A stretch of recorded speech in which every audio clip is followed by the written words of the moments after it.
పరిస్థితులు అనుకూలించినప్పుడు ఖచ్చితంగా ఎదురీదాలి. కష్టపడితే ఎప్పటికైనా విజయం దక్కుతుంది. అందుకు పత్రిసియా నారాయణ్ కదే ఉదాహరణ. ఆమెకు 19 ఏళ్ళు కూడా పూర్తిగా నిండలేదు. చేతిలో 2 బిడ్డలు, కటిక పేదరికంతో పొట్ట నిండా తిండి కూడా లేని పరిస్థితి. తాగుబోతు భర్త, ఉన్నా ఒకటే లేకపోయినా ఒకటే, బుర్ర నిండా ఆత్మహత్య చేసుకోవాలన్న ఆలోచనే. కానీ ఆ 2 బిడ్డలు ఏం తప్పు చేశారు అని తనను తానే ప్రశ్నించుకుంది. ఆ రోజు ధైర్యంగా ఇంట్లోంచి అడుగు బయట పెట్టింది. ఆ అడుగు తనని కోటీశ్వరాల్ని చేస్తుందని అనుకోలేదు. చావుకి దగ్గరవుదామనుకున్న మహిళ కష్టంతో ఎన్నో రెస్టారెంట్లకు ఓనర్ అయింది. ఈమె ముందు ఓటమి కూడా తోక ముడుచుకొని పారిపోయింది. అందుకే ఈమె కథ ఎందరికో స్ఫూర్తి. ఆమె చెన్నైకు చెందిన పత్రిసియా Narayan Sandeepa chain of restaurants director. చెన్నైలో ఈ రెస్టారెంట్లు ఎక్కువే ఉన్నాయి. ఒకేసారి ఎవరు కొండ శిఖరాగ్రాన్ని చేరుకోలేరు. ఒక్కో అడుగు వేస్తూ కష్టంతో అక్కడికి చేరుకోవాలి. దానికి ఎంతో ఓపిక ఉండాలి. పత్రిసియా జీవితం చూస్తే ఎవరికైనా స్ఫూర్తి కలుగుతుంది. చిన్న చిన్న కష్టాలకే కుంగిపోయేవారు, ఆత్మహత్య చేసుకోవాలనుకునేవారు ఈ కథను విని తమని తాము మార్చుకోవాలి. చాలా చిన్న వయసులో ప్రేమ వివాహం చేసుకుంది పత్రిసియా. తల్లిదండ్రికి ఇష్టం లేని పెళ్లి కావడంతో బయటకు వచ్చేసింది. కానీ భర్త పచ్చి తాగుబోతు, పొట్ట నిండా అన్నం కూడా పెట్టలేకపోయేవాడు. 19 ఏళ్ళు వచ్చేసరికి 2 పిల్లలకు తల్లయింది.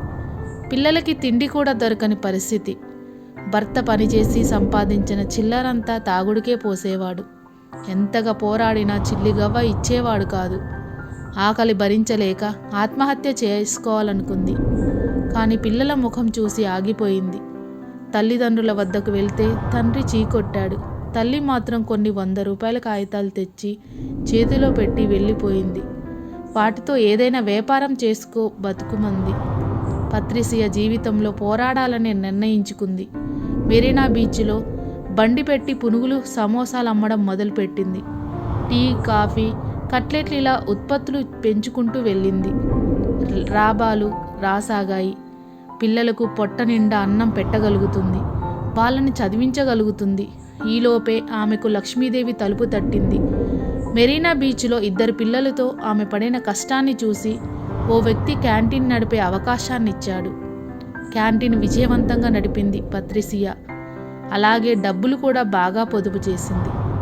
ఆ డబ్బులతో చిన్న రెస్టారెంట్ తెరిచింది. అది సక్సెస్ అవ్వడంతో మరో బ్రాంచీని తెరిచింది.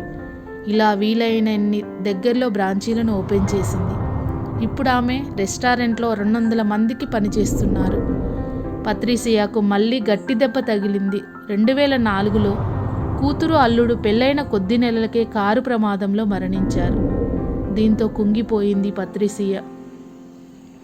ఎదురు దెబ్బలు ఎదుర్కొని వచ్చిన మహిళ కావడంతో త్వరగానే తేరుకుంది. కూతురు గుర్తుగా తన రెస్టారెంట్ బ్రాండ్కు సందీప అనే పేరును పెట్టింది. ఇప్పుడు మన దేశంలో ముఖ్యమైన రెస్టారెంట్లో ఇవి కూడా ఒకటి. చదువు లేదు, పక్కన భర్త తోడు లేదు, పుట్టింటి వారి నీడ కూడా లేదు. 2 పిల్లలతో ఒంటరి మహిళ ఇంతటి విజయాన్ని సాధిస్తుందని ఎవరూ అనుకోరు. ఆమెను ఈ స్థితికి చేర్చింది ఆమె కష్టం, లక్ష్యమే.